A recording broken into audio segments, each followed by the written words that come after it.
So a lot of people seem to be of the impression that the PlayStation 4 or 5 and a PC is the best combo. I won't deny that. It gets you the best of both worlds. However, I am pretty keen on the idea that having a PC and an Xbox together is one bangin' combination as well. Going forward, just keep in mind that this video isn't me contesting the great pairing of a PS5 and a PC.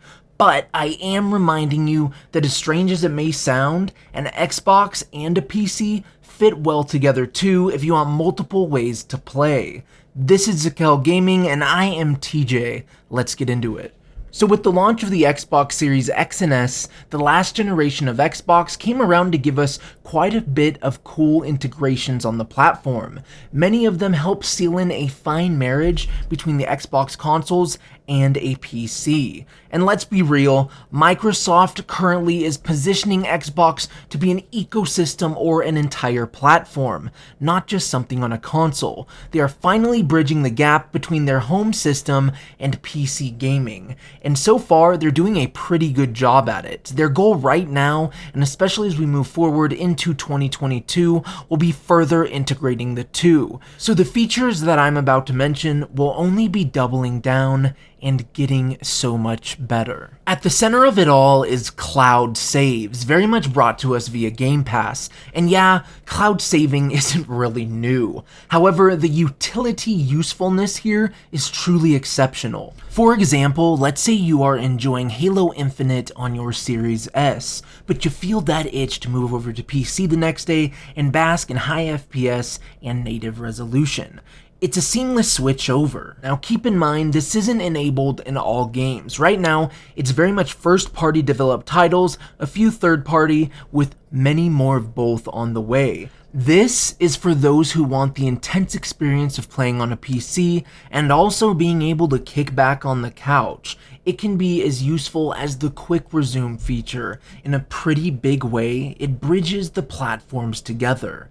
As I said above, Team Xbox wants to make this all as seamless as it can be right now. And for the time being and well into the future, they are hard at work to make it just that and even more so. Second, we can admit the Windows Store isn't the best, at least not right now, and it really hasn't been for some time. But this last year or so saw Xbox games finally come to the Steam storefront, fully linked to our Microsoft accounts, achievements, and all. This plan to release games there on Steam will keep pushing forward too. But then we also have the new and improved Xbox application for PC, which is basically something that opens up the Xbox Store, user profile, social features, and Game Pass all in one tab. It's a one-stop shop for the Xbox ecosystem, and it tracks your progress in games. Whether you've been playing them laying in bed on your Xbox One or Series X or S, or whether you've been playing on Steam. And like with the other things I've mentioned,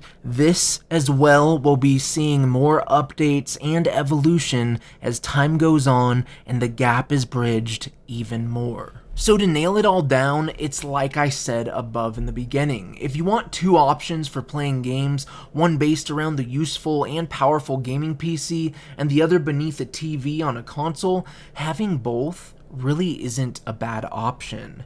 Yeah, I know, you can plug and connect your PC into the TV, but the truth is that a lot of people aren't going to do that, and they'd actually pay extra to put something like a Series S underneath their TV and their entertainment system instead.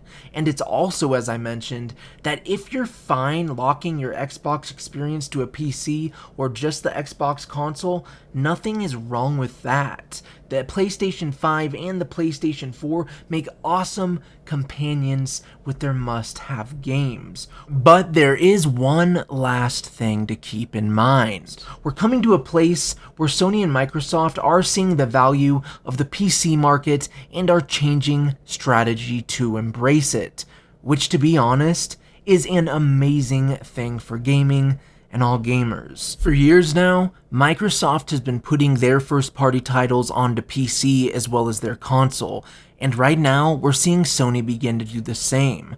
Come 2022, we're even going to have God of War and Uncharted 4, not to mention the offerings of Horizon Zero Dawn and Days Gone that are already there on the PC platform.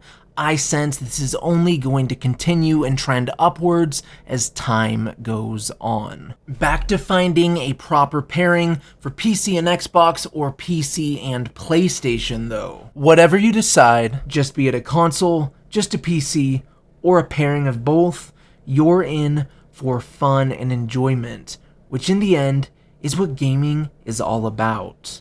Until next time, this has been TJ at Zekell Gaming, and I will catch you guys on the next one.